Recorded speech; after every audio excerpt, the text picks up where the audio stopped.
নিয়োগের দাবিতে অভিযানে তুলকালাম। করোনাময়ীতে উচ্চ প্রাথমিকের চাকরি প্রার্থীদের মিছিলে তুমুল উত্তেজনা। পুলিশি বাধায় বচসা, ধস্তাধস্তি, ব্যারিকেড ভেঙে এসএসসি ভবনের সামনে বিক্ষোভকারীরা পৌঁছে যায়। আর অন্যদিকে আগামীকাল আপার প্রাইমারি মেধা তালিকা প্রকাশের ঘোষণা স্কুল সার্ভিস কমিশনের।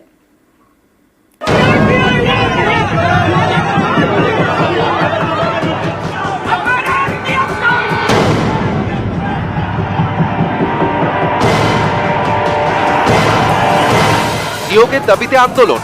স্কুল সার্ভিস কমিশনের অফিসে উচ্চ প্রাথমিকের চাকরি প্রার্থীদের অভিযান। এ নিয়ে তুলকালাম। পুলিশের সঙ্গে বিক্ষোভকারীদের বচসা।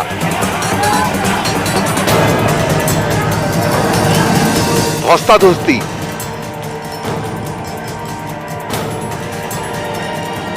ব্যারিকেড ভেঙে এসএসসি ভবনের সামনে চলে যান চাকরি প্রার্থীরা। রাস্তায় বসে চলে অবস্থান বিক্ষোভ। 2016 সালের উচ্চ প্রাথমিকের চাকরি প্রার্থীদের বিক্ষোভ ঘিরে তুমুল উত্তেজনা।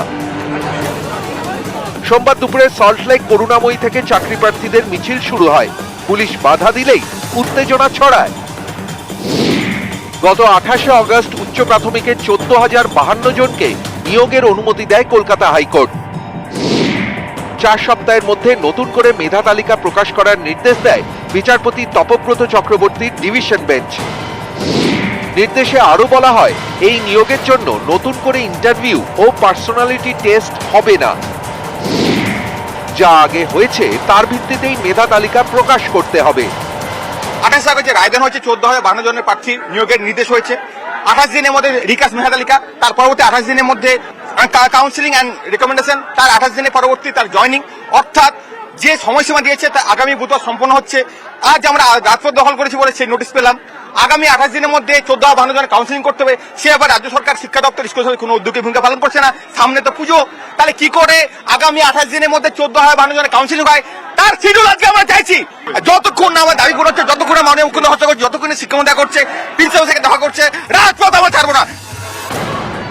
নিয়োগের দাবিতে সরব চাকরি প্রার্থীরা। আর এদিনই উচ্চ প্রাথমিকের মেধা তালিকা প্রকাশের বিজ্ঞপ্তি জারি করে কমিশন।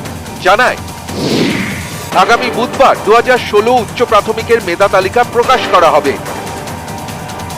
2015 সালে টেট, সেই বছর থেকেই নানা জটিলতায় বারবার স্থগিত হয়ে গিয়েছে উচ্চ প্রাথমিকের শিক্ষক পদে নিয়োগের প্রক্রিয়া। একগুচ্ছ অভিযোগে মামলা হয় হাইকোর্টে। বিচারপতি মৌসুমী ভট্টাচার্য পুরো মেধা তালিকায় বাতিলের নির্দেশ দেন। তারপরেও নানা জটিলতা, মামলা গড়ায় ডিভিশন বেঞ্চে। গত বছর বিচারপতি সৌমেন সেনের ডিভিশন বেঞ্চ নির্দেশ দেয়, কাউন্সেলিং চলবে, কিন্তু আদালতের অনুমতি ছাড়া নিয়োগ করা যাবে না। এরপর মামলাটি চলে যায় বিচারপতি তপব্রত চক্রবর্তীর ডিভিশন বেঞ্চে। 14,052 পদে নিয়োগের অনুমতি দেন তিনি।